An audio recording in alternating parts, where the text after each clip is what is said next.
Okay, so looks like we're ready to get started. Excuse me. I'm just going to wait for my audio to get caught up with everybody.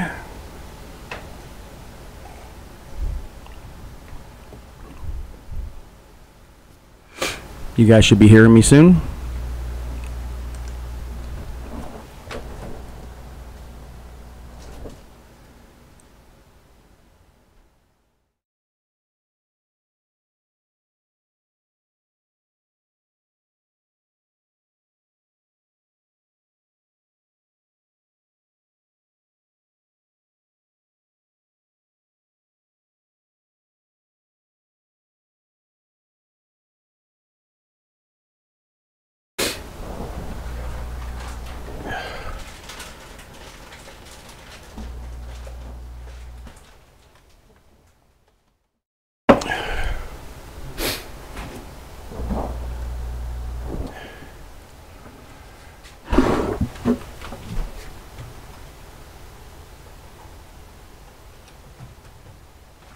Okay. Making minor adjustments to things. Okay, so, yep, you guys can hear me. Good deal. So, Shabbat Shalom, everybody. Good to see you guys, or good to be seen by you guys. Let's see. We have stopped raining. Hallelujah. I've been so sick of rain lately. Costa Rican coffee. Gotta love it. Okay, so we are going to be dealing with the portion known as Vayishlach. And there's a bunch of things we want to talk about in here. And let me, yep, okay, that's up. Okay. Okay, so we are going to be talking about Vayishlach, and in Vayishlach, there's a whole bunch of stuff that, you know, obviously that is in this section. It goes through to chapter 36, verse 43, and we'll go ahead and get started at the top. Okay, so Jacob has taken off. He's gotten done with Laban, or Lavan, and Laban has gone his way, Jacob has gone his way, and we have several things that pop up. Now, backing up to the very beginning of the chapter in verse 1, it starts off by saying that Jacob went on his way, you know, because Laban left, Jacob went on his way, and the angels of God met him. And Jacob said when he saw them, "This is God's camp," and he called the name of that place Mahanaim. And or Mahanaim, but it's AI, at least whenever the transliteration or in the translation, that's generally pronounced as an I, kind of an elongated I, Mahanaim. And then it just moves on. It just forgets that Jacob, you know, said, "Hey, this is God's camp," and he called the name of the place Mahanaim. But it doesn't say anything more. And then later on, we see further down that, you know, there's this guy that wrestles with Jacob. Now, the assumption is, and there's a lot of assumptions in the Bible texts, in the Torah texts, especially when we deal with these things, with any of these things. We just don't know what has been redacted, what has been adjusted. For those who have a deep-seated desire to maintain that every single word is from God, it's not reasonable, at least not reasonable for me, to assume that every single thing that's written in the English Bible or even in the Hebrew texts is, you know, verbally and plenarily inspired. I like to call it a well, actually, I don't like to call it, I like to refer to it, as other people do, in a stenographic revelation where God spoke and they wrote. I don't think that's reasonable. And, you know, there's a couple of reasons for it. But anyhow, we'll talk about those today as well, especially once we get to Dinah. But anyhow, down at the bottom of the chapter, we see that Jacob wrestles with a man. Now, you see that this here is, God didn't write this. This is something that is part of ways that the texts are formatted.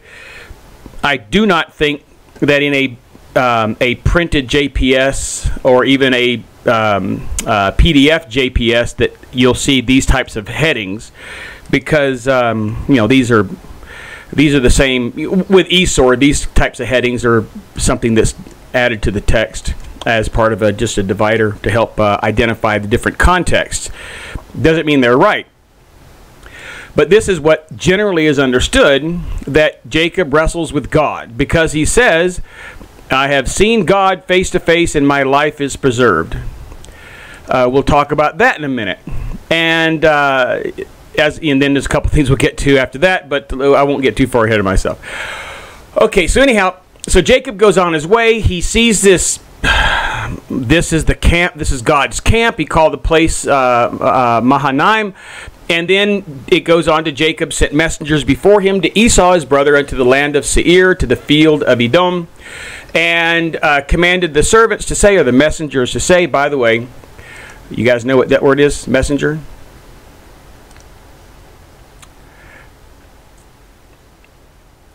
And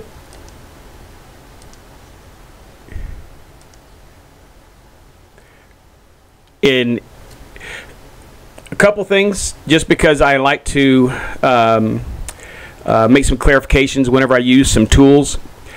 The Strong's Concordance is not a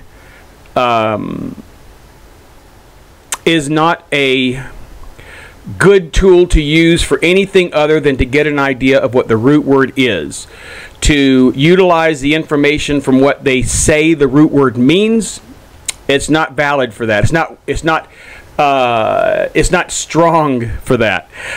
You need to get something that's more along the lines of Helot, which is a lexicon, because in a lexicon you will have, for example, in this case here, Jacob sent Malachim, messengers. Well, messengers. Well, that's the same word that's used for angels. Angels are never called angels in the Hebrew text, and specifically not in the Torah. They're called Malachim. They're called messengers. They're sent to provide a commentary or a message on behalf of the one who sent them. So Jacob sends angels before him to Esau his brother in the land of Seir, in the field of Edom. And he commanded them, saying, this is what you're to say. And he's trying to make amends with his brother. Remember, the last thing that he did in the face of his brother was to underhandedly take what his brother had already sold to him, and that was his birthright. So obviously Esau was upset because his birthright was taken through subterfuge, and at no point do we see at any time that Jacob or that Esau has any concern over his apparent intention of not fulfilling his promise to his brother and selling him and giving him the birthright at that point. So anyhow, Jacob leaves. He goes up to Laban, and then here we are 20 years later, and Esau is being sent to, he's to bury the hatchet. Now, in this text, I'm not going to talk about it other than just to mention it. We have this, Esau kisses Jacob on the neck, and there are dots above the Hebrew text. Once again, because I do not believe in a stenographic revelation of the text in general, then I do not believe that those dots were put there by God for any reason other than somebody who was translating, redacting, or adjusting or managing the text dotted that for some reference of their own. We don't know why. That's why there's so many ideas on what those dots mean above the term kiss on the neck. You've heard people say, he wanted to kill Jacob. We don't really see that. Okay, so we'll get to that in a minute. But at this point, before Jacob goes to see Esau, he is very stressed, greatly afraid, and he goes so far as to divide the people into multiple different groups, so that if Esau were to attack one of the groups, then the other groups could escape.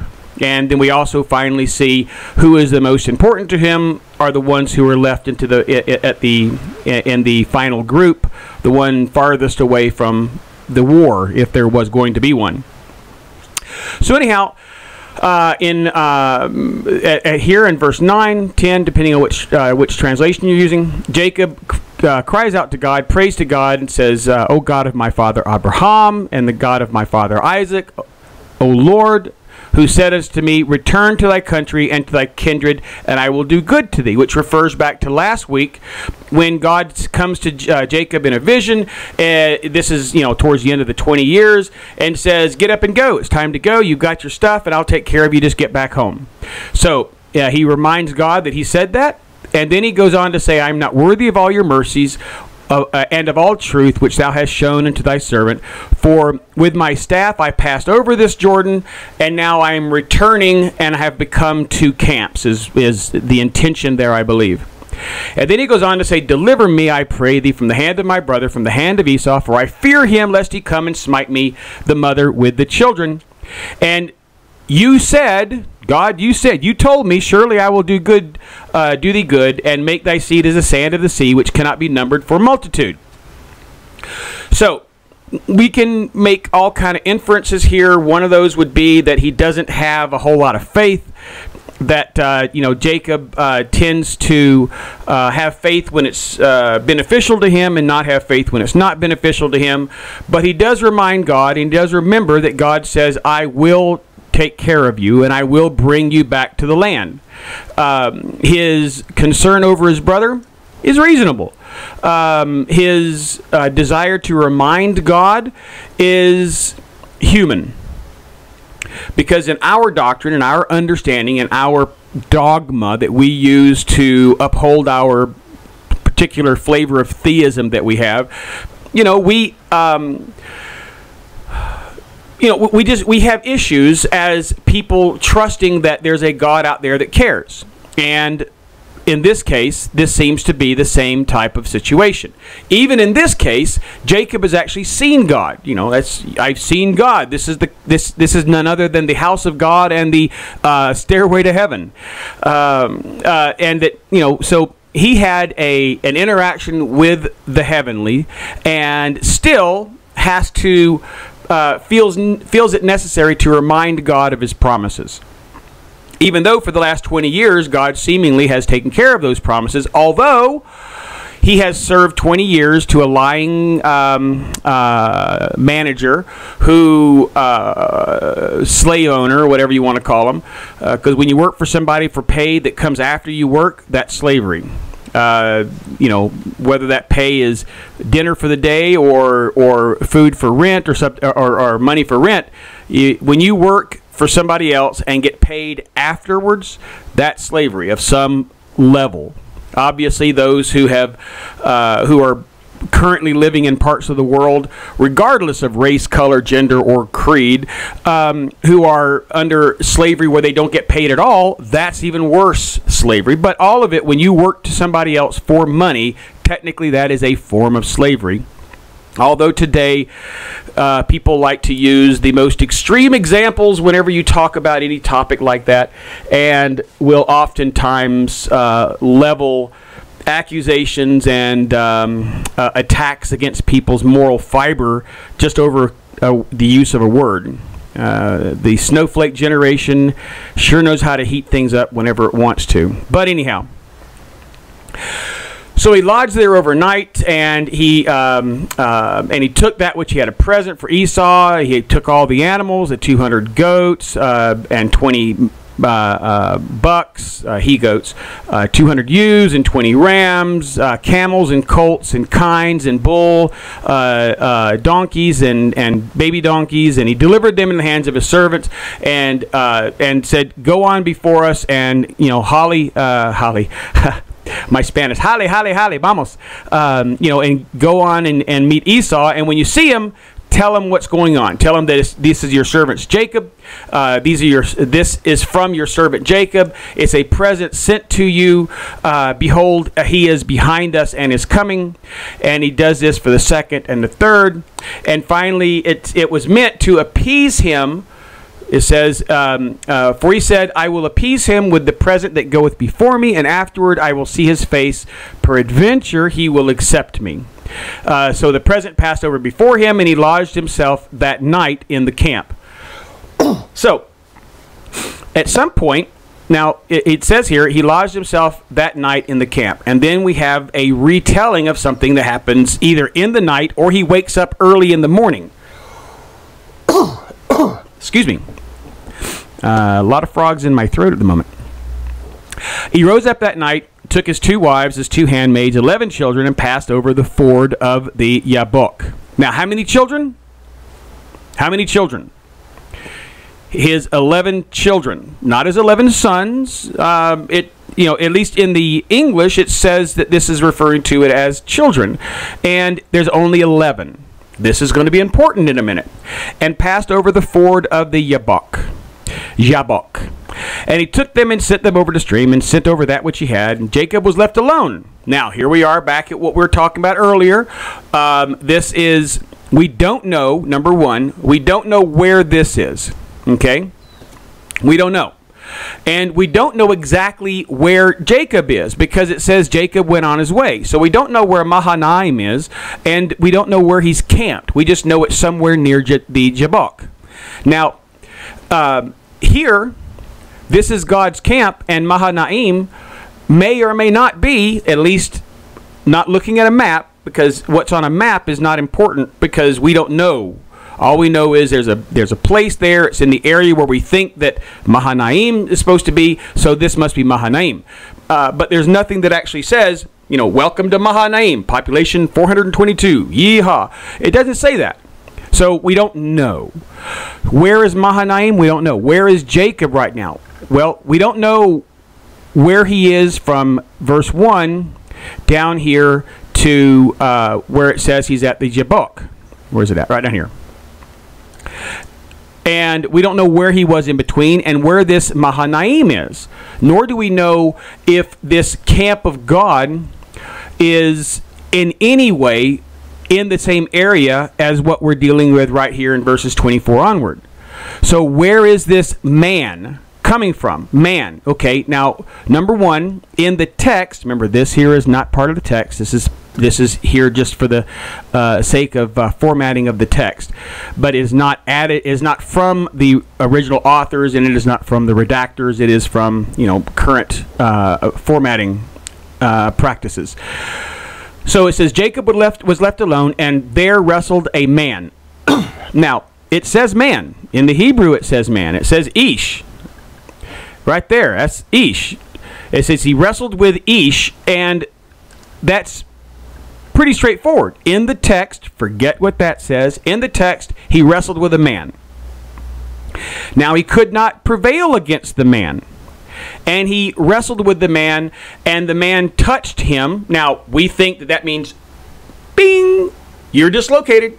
But the word touch doesn't have to mean bing. It could mean, wallop. It could mean any number of things other than to smite. It just means when he touched this area, however that touch happened, that the dislocation happened. Now, was it miraculous? No. Not that it's impossible, not that it's easy, not that it's easy to dislocate somebody's thigh with your bare hands, but it's not impossible. So is it possible this guy is just a man? Yeah. What do you make of it when Jacob says he wrestled with God? Nothing in the text says that Jacob knows that's God. He calls it a man. So what is the information we're being told here? We don't know. We have no idea what's going on here. The only thing we know for sure is that in this text, in verse 29, there is a change of Jacob's name. And his name is changed here to Israel. And if this were, you would assume, God who is doing this, then when we get to Bethel in next week, I think it's next week. Although with Hanukkah coming up, it may not be next week. I got to look and see what the schedule does. And Hanukkah, joyous holiday. So anyhow, at this point, he's given a name, and it's changed to Israel. And then in a couple of days, weeks, whatever the actual relative time is during this day, he's speaking with God at Bethel, and God changes his name from Jacob to Israel. Why are there two issues of names being added here? Okay, this is the reason I brought this up in particular. Therefore, the children of Israel eat not the sinew of the thigh vein, which is upon the hollow of the thigh, unto this day. What do you mean, unto this day? If Moses wrote this, then you could say, well, that's why. If Jacob wrote it, then that doesn't make sense. But we don't know that Moses wrote it. There is nothing in the text that identifies Moses wrote. There's nothing in any text that identifies that Moses had anything to do with this information. There is historical information that points to this being something that was not created from scratch, but brought together from multiple sources at a later time, specifically during the time of Hezekiah is the most common in the scholastic area, the most common time frame that's used. However, this entire section doesn't do anything. Look at what's being told here. He wrestles with a man. He wrestled with him all night. He winds up getting hurt. This man changes his name from Jacob to Israel, and Jacob says it's God that does it, and then he moves on. That's the only information here. There's no data here of any value whatsoever to anybody other than Jacob in that day, and to the fixing of a tradition. Don't eat the sinew of the thigh. And the reason for it is because of this story. But this story doesn't make any sense in the flow of the text. Why is Jacob wrestling with this man? What's the purpose of it? So that Jacob could get a new name? Well, why is it that God gives him a new name when God speaks to him face to face again in Bethel? What's the purpose of this visit? It doesn't have a purpose. Now, you may find a reason to have a purpose, and that's fine, no problem at all. But from the way I study text, I believe pretty fully, pretty solidly that this is a redaction. This is an addition added later through the redaction process or through a merging of multiple stories or traditions at that time. So, moving on. Now, Jacob lifts up his eyes, and behold, Esau comes with 400 men. So let's back up a second, and let's go ahead and start right here. And he took them and sent them over the stream, and sent over that which he had. And Jacob lifted up his eyes, and behold, Esau came with 400 men, and he divided the children unto Leah and Rachel and the two handmaids. Wait a minute. Didn't he already do that? He delivered the servants. He said, go take all this information, and then he sends the presents over, and then he took his 2 wives, his 2 handmaids, and his 11 children, and passed over the ford, and took them and sent them over the stream. And then we have, and he put the handmaids foremost, Leah and children after, then Rachel and Joseph hindermost, and he himself passed over before them, bowed to the ground 7 times till he came near his brother. So the information about the wrestling with the man who injured him and that he claims was God, it doesn't have any value in the storyline. It's just there. It's a parenthetical addition to the text that interrupts the flow, which without it has no problems. There's no flow problems in the text if you remove the Peniel wrestling match between God or between Jacob and some unknown man. Anyhow, moving on. So Esau ran to meet him, embraced him, fell at his neck, and kissed ... him, and they wept. Okay, so they wept. Why would Esau weep if he was wanting to kill Jacob? Doesn't make sense. The dots don't mean anything. They don't. He lifted up his eyes and saw the women and children, said, "Who are these?" "These are the children whom God has given to me, thy servant." And then everyone came near, and they bowed down, and Joseph and Rachel, everybody bowed down. And then he says, "Hey, what's all with this stuff that you sent ahead of time?" And "I have enough, my brother. You keep it." Jacob says, "No, no, no, no. If I have found favor, you take it." This is like the chipmunks. "After you." "No, no, no. After you." "No, no, no. After you." "Alvin!" But anyhow, so eventually we get past all of this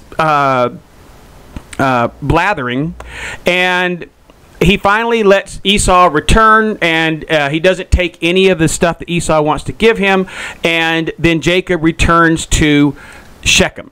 Okay? So he goes first to Sukkot. Sukkot is, depending on how you look at the map, the place they have currently marked as Sukkot is, so if Shechem is here, and the Jordan is here, and the Dead Sea is here, and the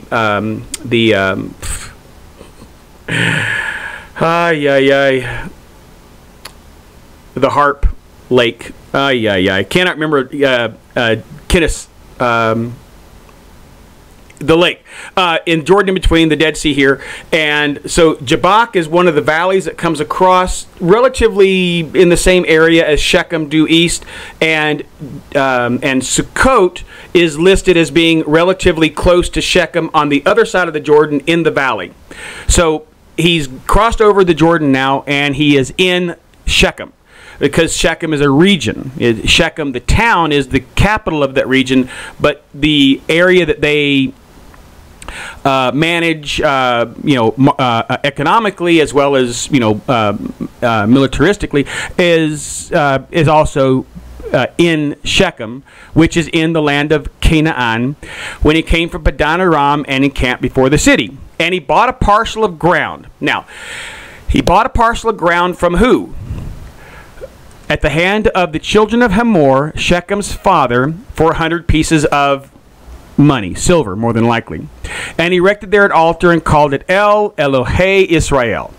So he has bought land from Shechem near Sukkot. So now we have two land grants in the land of Shechem. One is Sukkot.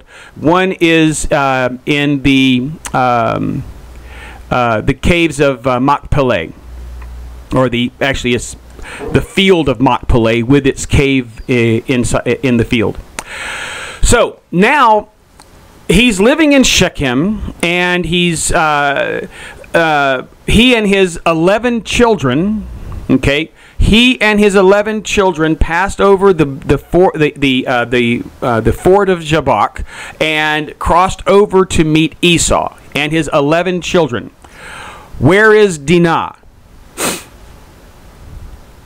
We don't know where Dinah is. Dinah. Someone's in the kitchen with Dinah. Dinah has shown up here out of the blue.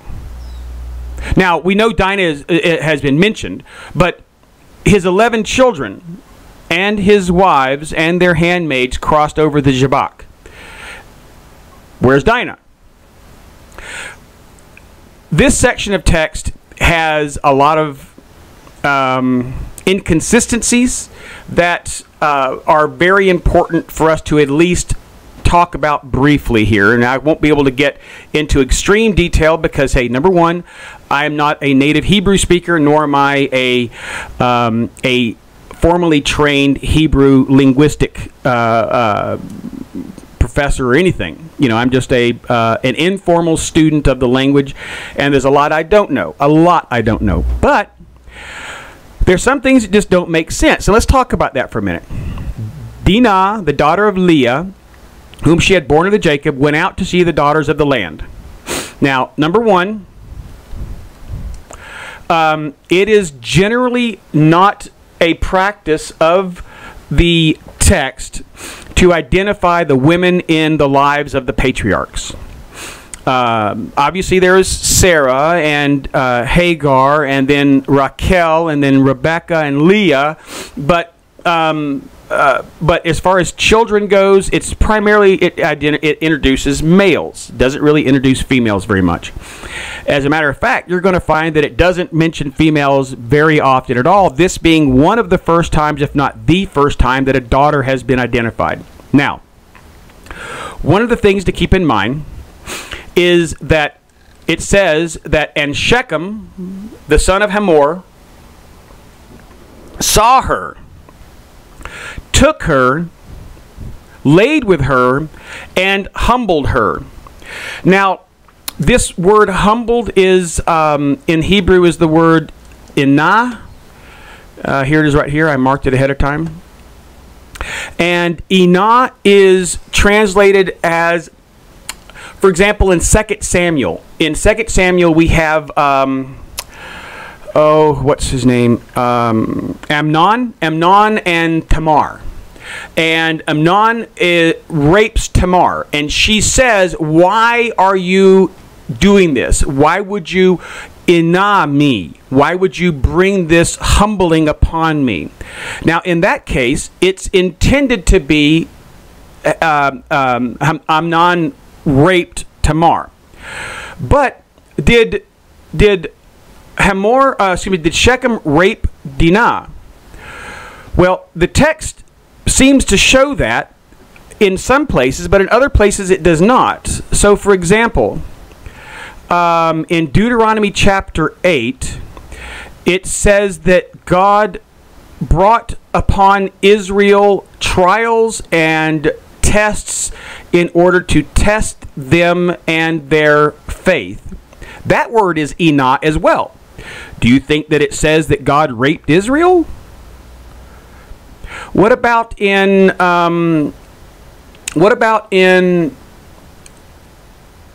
I want to say it's in Leviticus. Matter of fact, let me just double check. Where it says that you shall afflict yourself on the Day of Atonement. That word is a form of the word inah as well. So are you supposed to, molest yourself? No. So the word inah, does it have to mean rape? No. There are many ways that the word inah is used where it has no sexual connotation whatsoever. So, did Shechem rape Dinah? Verse 3. His soul did cleave to Dinah, the daughter of Jacob, and he loved the damsel, and spoke comfortingly unto the damsel. And Shechem spoke to his father Hamor, saying, get me this damsel to wife. Now, don't we have a part of the story that tells us that Levi and what's his name? Reuben, Levi, Simeon, that they both went in and rescued Dinah from Shechem's house. Well, what do you mean rescued from his house? Because he says, give me this woman to wife. He wants to marry her. He didn't have her. He wanted to marry her. Now Jacob heard, and the father of Shechem went out to speak with him. Why would the father of Shechem go out to speak with him? His son, in this text, is being accused of raping his daughter. Why would he go out to speak with him one-on-one? He's basically the leader of the entire land. And Jacob has 11 sons, apparently a daughter, and some servants and cattle, and Hamor owns an entire land and has a standing army much bigger than Jacob's. So why is Hamor going out to speak with Jacob? If Shechem had his daughter, if Shechem had Dinah in Shechem's house, in the town, safe and tucked away from her family, then why is Hamor going out to speak to Jacob? Now, he goes on to say, the soul of my son Shechem longeth for your daughter. I pray you give her unto him for wife. Well, don't we have this thing in our head that Shechem has her? Well, why does Hamor ask for her hand to be given in marriage? And and then he goes on to say, let's go ahead and make a union between our two people, and your wives and your children and your houses and our wives and our children will become one people. That's what he's trying to suggest here. And you dwell with us, and the land shall be before you. Dwell and trade and get your possessions there. And Shechem said unto her father and unto her brethren, let me find favor in your eyes. What can I do for you to give me her? Ask me any amount for dowry, and I will give you for her to be my wife. But why would somebody who raped her be paying such a high price, trying to find an alliance between the two families for them to grow in peace together, if such a peace was started by an act of violence? Go on down. And Jacob answered, because he had defiled Dinah, their sister, we cannot do such a thing. Well, we don't know that he defiled, because the word that we see for defiled is used for a lot of things, and it's not always, and very seldom is it specifically for a forcible sexual activity. It's not. So why are we assuming that it's that? Genesis 49. We'll talk about that in a minute. He says, give me any amount for dowry and I will pay it. He says, we cannot do such a thing. You must be circumcised. So they say you must be circumcised, and they all get circumcised. So number one, let's take out the idea that Shechem raped Dinah. Let's take that out of it, and let's start with the idea, just like in the case of, is it Samuel? Who was it? Let me see if I can find out real quick.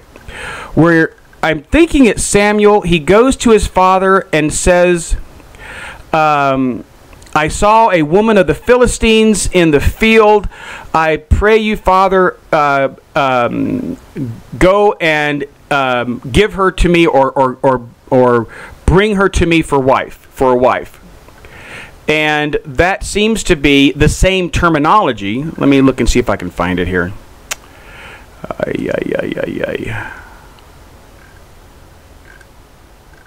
I'm not able to find it right now.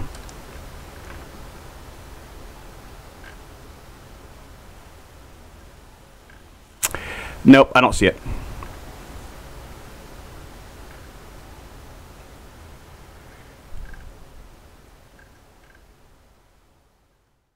Okay, no, I don't see it.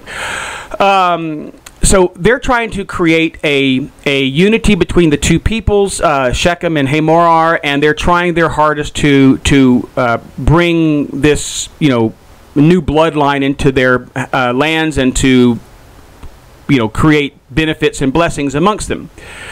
And instead, we have this underhanded deceit going on, specifically with Simeon and Levi.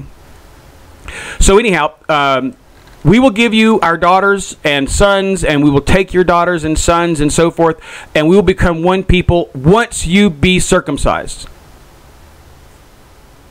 But if you will not be circumcised, then we will leave with our daughter and be gone.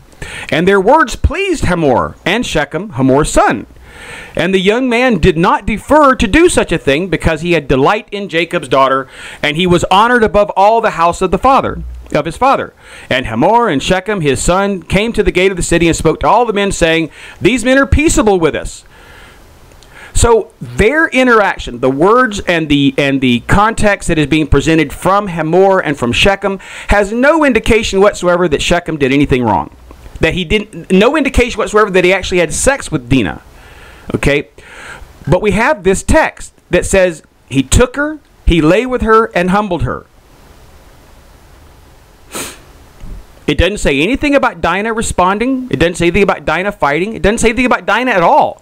You never hear about Dinah's own perspective of this. All you hear is what is being said about her. And what Shechem and Hamor are saying lends no indication that they had done anything untoward towards Dinah. None.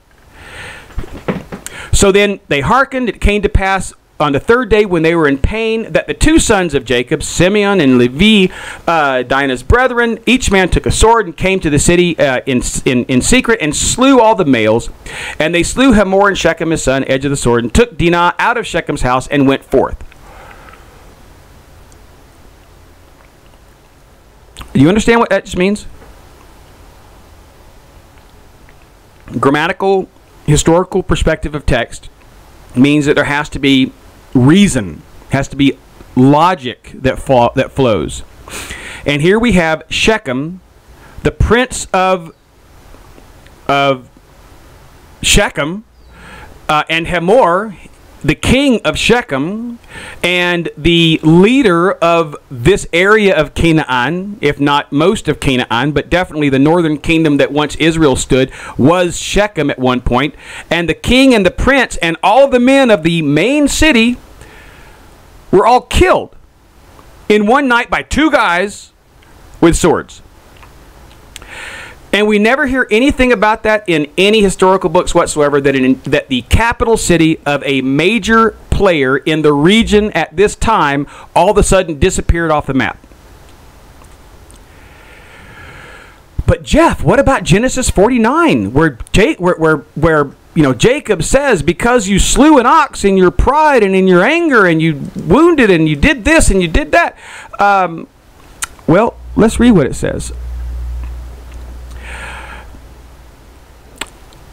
Simeon and Levi are brethren, weapons of violence, their kinship. Let not my soul come into their council, unto their assembly let my glory not be united. For in their anger they slew men, and in their self-will they hewed an ox. Cursed be their anger, for it was fierce, and their wrath, for it was cruel. I will divide them in Jacob and scatter them in Israel. Where does it say that they killed Shechem or Hamor or all the men of that city? But Jeff, it says that in their anger they slew men, and in their self-will they hewed oxen. It doesn't say Shechem. It never says Shechem. You would ask, does it have to say Shechem? Well, if you're going to apply this to Shechem, then yeah, it has to say Shechem. But Jeff, what about the text back here where it says that they killed all these men? I doubt that. I doubt that this story is valid. I doubt this story is accurate, because it is unreasonable to assume that, let's say, that 1500 to maybe 1600 BCE, because that's roughly the time frame where we should be able to find this information, we don't see the mighty city of Shechem stop doing trade in the region. We don't see massive upheavals in the socioeconomic climate of Canaan during that time. Now, don't get me wrong. There were climate problems going on in that time. There was a period of 100 and something years, depending on where you were. It was even longer, where there was a dry trend in the climate, and it was affecting all kinds of things. But there's nothing in the records that we've seen that identifies that Shechem lost all of the men in their city. Do you think that the traders of that time would have just done business with the women and just let them go and do business with the women and move on as if nothing was going on? Or do you think they would have tried to step in and take over?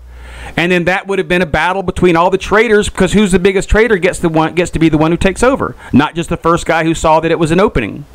So in my mind, the idea of the rape of Dinah is unfortunate. It is invalid to any aspect of the text. From the perspective of Hamor and Shechem, they were trying to create a long-term political alliance with this new family or this new group that was coming into their place, and their actions and the words that this text identifies that they spoke make no mention whatsoever, or show no indication whatsoever, that they had started the process by raping one of the guy's daughters. None whatsoever from their own text, from their own words. It's only in how Jacob, Levi, and Simeon respond that brings about the story of the rape. So, does that mean that Hamor and Shechem are lying because they did do all that? Or is it that somebody wrote all this information in because of Genesis 49? Because remember, we have redactors in the text. We can identify redactions in the text. We know that there have been redactions throughout the text for as long as the text has been codified. There has been redactions, specifically early on. And it is reasonable for me to assume that a redactor who saw this thought that this was the place to put it, and that he or she or they, probably he or they, redacted this text to make it fit with what was being said in Genesis 49. But again, when in doing so, he only addressed Jacob, Simeon, and Levi's perspective and did not change Hamor and Shechem's perspective, because from their perspective, Hamor and Shechem, there is no indication they had done anything as vile as raping this guy's daughter and then totally ignoring it and proceeding on with peace between them and trying to create an alliance. It just doesn't make sense. So, you may want to believe that God said it. It means it's true. And if you don't believe it, it doesn't matter, because God said it. That means it's true. And because I don't view the text like that, then I can, without any problems and any changes in my faith, I can look at this and say, nobody raped Dinah. And that it's a shame that society has suffered through the religious dogma that has been imposed upon it for so long as to think that these texts and the God of this people would support the idea of abject rape, abuse, mutilation, and murder. It really is a shame that religion has sullied the name of God so much. Anyhow, let me check on time here. Okay, so moving on. And God said to Jacob, "Arise and go to Bethel and dwell there." Oh, I thought this was going to be next week. Okay, so anyhow, what I said about Jacob going to Bethel and talking to God and getting his name changed, no, that's happening right now. And he appeared unto thee, he said, "Go to Bethel and dwell there and make an altar there." And Jacob said unto his house, "Put away your strange gods that are among you, and purify yourselves and change your garments. Let us arise and go to Bethel, and I will make there an altar to God, who answered me in the day of my distress, and was with me in the way I went." And they gave unto Jacob all the foreign gods which were in their hands, and the rings that were in their ears, and Jacob hid them under the terebinth which was by Shechem. And he journeyed, and a terror of God was upon the cities round about them, and they did not pursue after the sons of Jacob. This is part of the redaction. No reason for it to be there, because no one is trying to kill Jacob. Not even Shechem. No one is trying to kill Jacob. And this is something that I think the redactors added. Yes, I can say that, and no, it doesn't affect my faith. And if it affects your faith, I'm sorry, it shouldn't. God is not going to judge you on eternity based upon how you believed in God, based upon somebody's hearsay or some text that you happen to read. God is not like that, not in the way I view it. Anyhow, so he built an altar in the place called and he called the place El Bethel, because there God was revealed to him when he fled from Esau. So now, God said unto him in verse 10, "Thy name is Jacob." No, it's not. No, it's not. It's not Jacob. If that was God that Jacob was wrestling with over the night at the ford of Jabbok, then no, his name is not Jacob anymore. It's Israel. But if what we saw at the ford of Jabbok, that Jacob was wrestling with this man, as the text identifies in the Hebrew, it was a man, that if that was just a man, and that the whole thing about your name shall be Israel had happened, and the guy was just a man, then how would the guy know? No. not part of the story. Yes, I can rip all kinds of stuff out of it. If it doesn't make sense and it causes confusion, something is wrong. God's not two-faced. Okay? So here, God directly identified God. Not a man who's wrestling with Jacob at night, but God. G-O-D, God, not M-A-N, man. Said, your name is Jacob. Oh, so everything that we read about that guy wrestling with Jacob was fodder, was fluff. Yeah? God says, your name is Jacob. Okay, so everything that we heard about that before, no, it didn't happen. Because his name is still Jacob. Because God said, your name is Jacob. No more shall you be called Jacob. Israel is your name. And he called his name Israel. Okay, there we have it. What happened at the ford of Jabbok in the night when Jacob got his hip out of socket was not God and did not change his name to Jacob or to Israel, because God didn't do that until here. Then God says, I am El Elyon, be fruitful and multiply. A nation and a company of nations shall be of thee, and kings shall come from your loin. And the land that I gave unto Abraham and Yitzhak to give thee I give you, and to your seed after you I will give the land. And God went up from that place. So, number one, not everything that's in the Bible came from God. Some of it came from man. Distinguishing which is which isn't hard, but it takes a little practice. When you find two stories that say two different things or don't support each other in any way whatsoever, then you have a problem, and that's where you would look for there being redaction or extraneous text or stories that have been added. We've identified one today. Again, if this messes your faith up with God, then your reasoning for faith is not the right kind. This text, God is not going to bring you to heaven or send you to hell because you believe or don't believe this text is the inspired Word of God. Not going to happen. If God is going to send you to hell for not believing in Him because of a Bible, then I don't want to know Him. The Christian God who will send you to hell for not knowing that He is God the Father and Jesus is God the Son and the Spirit is God the Holy Spirit. And if you don't know that, I'm going to send you to hell. I don't want to know that God. That God is a bloodthirsty, brutal, immoral God with no righteousness whatsoever if He's going to send you to hell for not understanding God. That's like destroying a worm because the worm doesn't realize that you are a carpenter or you are an Uber driver. And if the worm doesn't get that, then I'm going to destroy it and send it to hell. If you believe in that kind of God, you need to get lost. I want nothing to do with that God. I will make references that will offend Mother Teresa against that God if that's what you believe God is, because I will not support any theism where the God or the object of that theism is one who will send you to eternal damnation for not understanding God. I mean, how insane and stupid do you have to believe that God is going to send you to eternal damnation because you don't understand God? You have got to get out of your house more. Become an atheist and go sell pig in the corner, because your life is worthless if you think that your God is going to send people to a damnation in hell because they don't understand Him. That's just absolutely stupid. But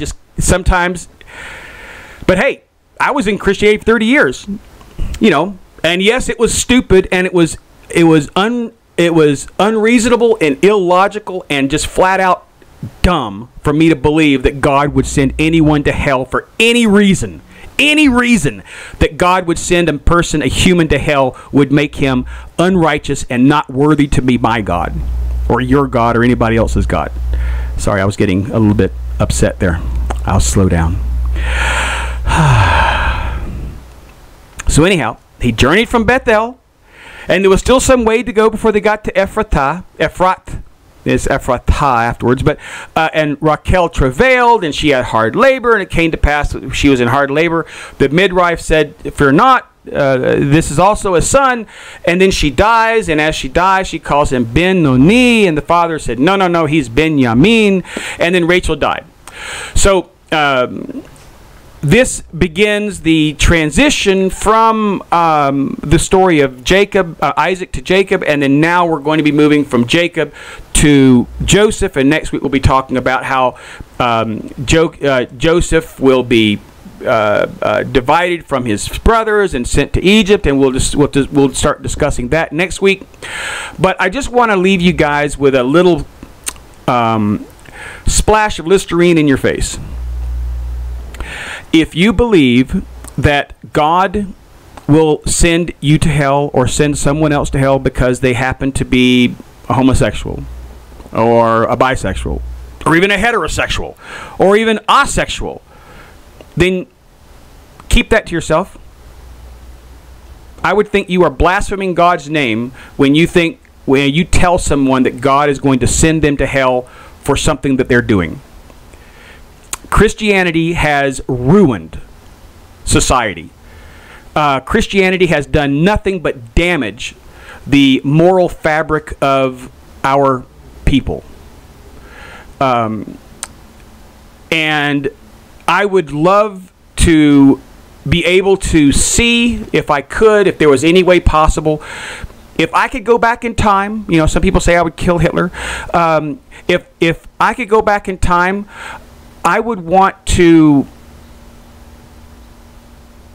remove what was becoming Christianity and stop it before it ever became Christianity. I would do the same thing for Judaism in the days of Ezra and Nehemiah, and even for Islam. That I would, if I could go back in time, I would stop the creation of those three religions. Not that their societal elements aren't valid for their, for keeping people peaceful and giving them a fabric to work within and stuff like that, but the dogma that is portrayed within that, more so within Islam and Christianity. Judaism doesn't do it nearly as much, but if Judaism had never come about, then Islam and Christianity would never have come about, because they both are offshoots of what Judaism had become in the Second Commonwealth. The individual communities and the social fabric that those communities have is perfectly fine, but their dogma, their desire to impose their morality onto the world as if it was somehow or another ordained by God that they can do this, has destroyed the very fabric of humanity and has sent us into a spiral that it will take God interacting on our behalf to save us from. Because I am 100% thoroughly and utterly disgusted with what Christianity has done to our world and what Islam has done to our world. And Judaism I'm perfectly fine with, except for if it wasn't for Judaism, then Christianity and Islam would never come about. Because again, Judaism doesn't go around telling you how to live your life unless you're part of their community. That's perfectly acceptable. And with Judaism, you can be, of the righteous Gentile, and you're still acceptable to God. No problem. With Christianity, no such option. With Islam, no such option. So if I could change something, if I could go back in time, Christianity and Islam would never have been created. Never. And the easiest way to do that is to stop Judaism from being created, because that is what led to the other two. But again, I got no problem with Judaism. They don't go around telling people you're going to hell if you don't believe like they do. They don't tell people if you believe like we do, you get to go to heaven. Christianity, on the other hand, if you don't believe like they do, you're going to hell. You're a heretic. You're anathema. You're this, you're that. With Islam, if you don't believe like they do, whoever's holding the sword, if you don't believe like they do, then you're going to die.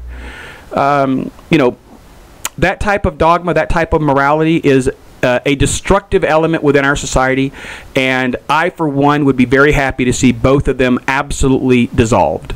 And the dogmatic oppression that they put upon our society over the last several millennia, I would love to see what our world would be like if they had never gained the force that they had. But anyhow, that's just me. And some of you who are listening to this may have gotten very upset with me just now and may never want to listen to me again. But think about what I said. God is not going to send you to hell because you don't understand God. God is not going to send you to hell because you don't get it. God is not going to send you to heaven because you got lucky and got it right. Because any God that would judge you for good or bad based upon hearsay is not a righteous God. So if you believe that, you need to really think about what it is that you believe about God and why you believe in God. Okay, so I want to take a moment. I want to grab some water and wet my whistle and give you guys an opportunity to chat or question if you have any. And okay, Judges. Oh, yeah, Samson. That's right. Yeah, thank you very much. Judges 14:2. Samson said to his father, I have seen a woman in Timnah of the daughters of the Philistines. Therefore, get her for me to wife. And this seems to be the same kind of verbiage that we see with Shechem and Hamor. You know, I saw this woman in the fields of Sukkot, because that's where he was at the time, and said, you know, I saw a woman there of the daughters of this man, Jacob, Yaakov. You know, can you go and get her for me for a wife? And what does the father do? The very next thing, goes to Jacob and says, we will pay anything as a bride price to have your daughter marry my son. Does that really sound like Shechem raped her in the field? No. By the way, it doesn't say it was in the field. It could have been in the town. And because it could have been in the town, and there's no indication that she made any cry for help at any point in the story, then you are making far more assumptions than I am. Heaven forbid. Okay. So I'm going to give you guys a moment or two for questions to get things buffered so you guys can finally hear what I'm saying at this very moment. And I'm going to have a couple of stretches on my back so I can... This chair is not very comfortable. And I'll give you guys about 2 minutes and I'll be right back, okay? So you guys hang on.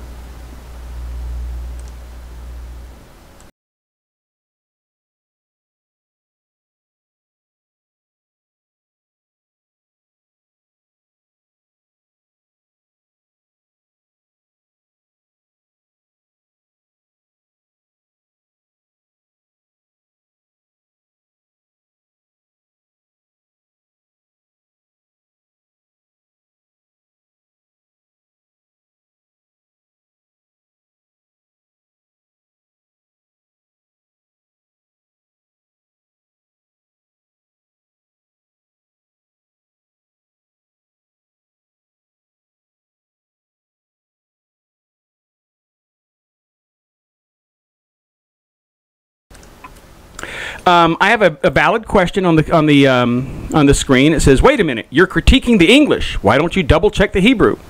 In which area would you like me to double check, Ethan? I have no problem. I have no problem whatsoever with your comment. And you're right. I'm an English speaker, and I do double check the Hebrew in a lot of cases. I may not have necessarily shown you that in anything that in what you're asking me about, but I'm more than happy to take a look at it. What do you have in mind?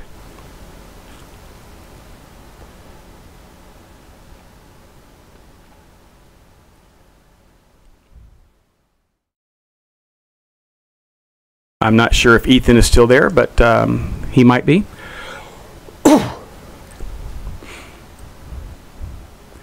But it is a valid concern, a valid question about, you know, when you want to critique the text, critiquing the English is not critiquing the source material. You're critiquing the translation, and you know it's easy to critique the translation. And at some point, I'm not able to critique the Hebrew just because my experience and my expertise is not that high. But, you know, hey, if there's something I'm critiquing incorrectly, I'm more than happy to address it or to revisit it. Normally, whenever I work in the more detail of the Hebrew language, I do rely on other people. You know, for example, I'm looking. I got a lot of this information from an article written by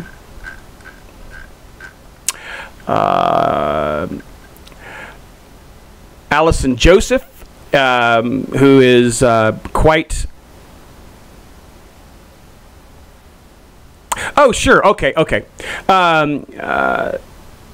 He was. The comment was about when I was talking about God wrestling with Jacob. When I I didn't realize that's how far back you posted that. But always double check the Hebrews when things. Double check the original language when things don't line up. And actually, in that case, you know, I did. When it comes to the text in chapter 33, it says that a man wrestled with Jacob. Excuse me, Genesis 32. It says a man wrestled with Jacob. It doesn't say God wrestled with Jacob. It says a man did. And the only time at any point that it says that it was God is Jacob himself says it. Now it says right here, for example, in verse 32, it says, "Thy name shall be no more called Jacob, but Israel, for thou hast striven with God and with men, and hast prevailed." Now, it says right here, when he saw that he prevailed not. Okay, so Jacob did not prevail against this man he was wrestling, and the man he was wrestling did not prevail against Jacob. It was a stalemate. So he was not talking about him wrestling with God right then and there, because that word striven doesn't mean wrestling specifically. It just means to argue, fight, or not rebel, but to challenge. And again, as we mentioned, here, if this was God, or a Melachim, or somebody that was sent by God, then why is it that in this place, he's called no more Jacob, but Israel? And then when we get to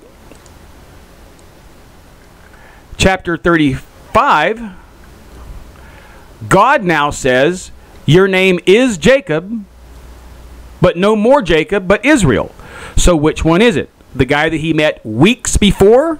When I say weeks before, at some point, there's a lot of time that passes. Why do you say that, Jeff? Well, because we have, before Esau moving to Sukkot, buying land from Sukkot, around the land of Sukkot, the daughter argument, marriage suggestion, and the murder of the people of Shechem. And finally, after that, we get down here to God says your name is Jacob in Bethel.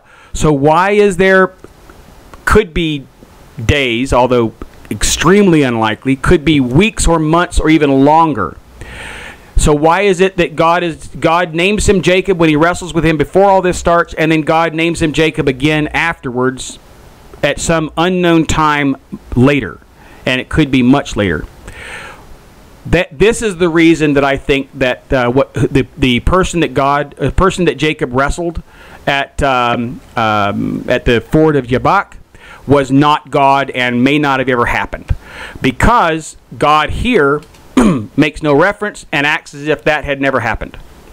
So for that reason, regardless of the Hebrew, but your comment is true. Your comment is valid. That, you know, if you have a question about the text, look at the Hebrew. And if you don't understand the Hebrew, find people who do understand the Hebrew, have them explain to you how it works in that section, and then be reasonable about your outcome. And also be willing to change if you're wrong. Just like I try to be. Sometimes I'm not, but I try to be all the time. Anyhow. Yeah, good point. Comment is, I don't put much stock on the term God in English because it could mean any number of things. Because the term God in Hebrew, Elohim, means any number of things, from a person who is in a power over you. Obviously, Hamor was the Elohim of Shechem. And obviously, Shechem was an Elohim in his father's house for his father's lands. And Moses, who was an Elohim in the eyes of Israel, and Moses, who was an Elohim in the eyes of Pharaoh, and, you know, my landlord, his name is Gaia, and he is an Elohim of this land. Elohim is a very common term. Generally, people who don't have a lot of experience in the text will mistakenly say that Elohim always means God or angel, and you know, it generally doesn't mean angel. Matter of fact, I can't tell you any place that I can recall where it has anything to do with angels or Melachim. But the term Elohim is a general term meaning someone who is stronger than someone else, and that means that they are by default an Elohim to the person that they're more powerful than. That's just how that works. Could it be that when Jacob said he wrestled with God, it was more as saying all that happened to you comes from God? I don't think so. Again, I do believe that the text is anachronistic. It is not from that time and is not from the original storyline, but from a storyline that was meant to bring. Because remember, in the way I view the text, as the stories have been brought together and have been stitched together, that sometimes the redactors go back and manipulate parts of the story so that whenever they stitch stuff together, it makes sense. Now, I'm really glad. Yeah, I'm sorry. Okay, next week we'll do the song. But if next week is Hanukkah, then we'll do it after that. But we'll do the song next time. But as far as the comment about do I think that Jacob was referring to all things that come to us because God sent them and made them happen. I don't believe that the text supports the idea that Israel in exile, after they have been sent out from the land, that Israel in exile should at any point in time expect, unless you happen to be a widow, an orphan, or poor, which is most of us, right? I don't believe there's any reason to expect God to hear or to act on our behalf whatsoever during the time of exile. Now, people would say, well, that's a pretty, disappointing view of God. No, it's not.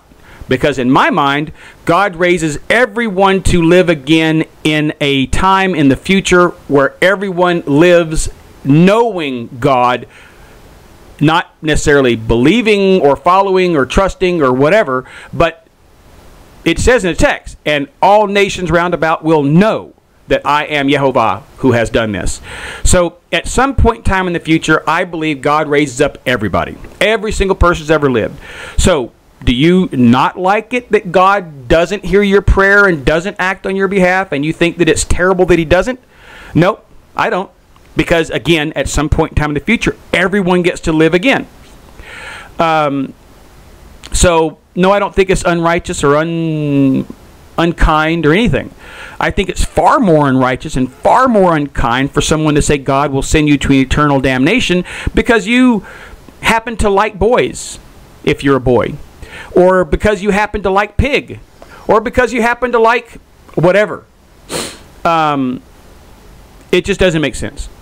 Nothing in the text supports the idea that unless you're Israel in the land that God has sent you in to take and possess, there's nothing that identifies any of those commands to be for anybody else other than for Israel and those who dwell with Israel in that land and nowhere else. So, out here in the world, we are our own saviors. And the salvation that we bring to ourselves has nothing to do with heaven or hell, but has to do with, for example, what Jeremiah says in Jeremiah 29, I think it is. It says, marry, have sons and daughters, marry your daughters, marry off your daughters, get your sons married, build your houses and your farms, increase in numbers, generation after generation after generation after generation, and pray for the peace in the city in which you dwell, for in its peace you shall have peace. That's our salvation. When we build communities of people who are compassionate, kind, caring, respectful of the life and the property of others, and supportive of everyone equally, then we save ourselves from ourselves. But there's no need to save us from God, and there's no need to save the world from the wrath of God. Because once again, if your God is going to destroy even a single person and send them to hell, then I have no desire to know that God, because that's not a righteous God. Because he's going to judge you and me and everybody else on hearsay. That's not a righteous God in my mind. So everyone gets born again. Everyone gets raised up in the second life, and everyone gets to live in that day with God blessing the whole earth through the land of Israel. No one saved out. No one more righteous or less righteous. No one more singed or less singed, but that everyone raised up equally. That's the way I look at God. Anything else doesn't make sense to me. Anyhow, so I want to thank you guys. I am making some changes to some of the format that we're going to be presenting, and I don't know how long it's going to take for me to finish that, but once it gets done, I think you guys are going to like it. Anyhow, so Shalom Aleichem, Shavua Tov, Shabbat Shalom, and Hag HaSameach Hanukkah. And don't forget your dreidels, and don't forget all your joy. Yes, I do love that song. Melech Ozer Umashiach Umagen. You guys be blessed, and we'll see you guys soon. If you have any questions or anything like that, please feel free to give us a call or text or anything else. You can see all the information how to do that here on the screen on the bottom left-hand side. So with that being said, Shalom Aleichem, you guys. Be blessed. We'll talk to you very soon.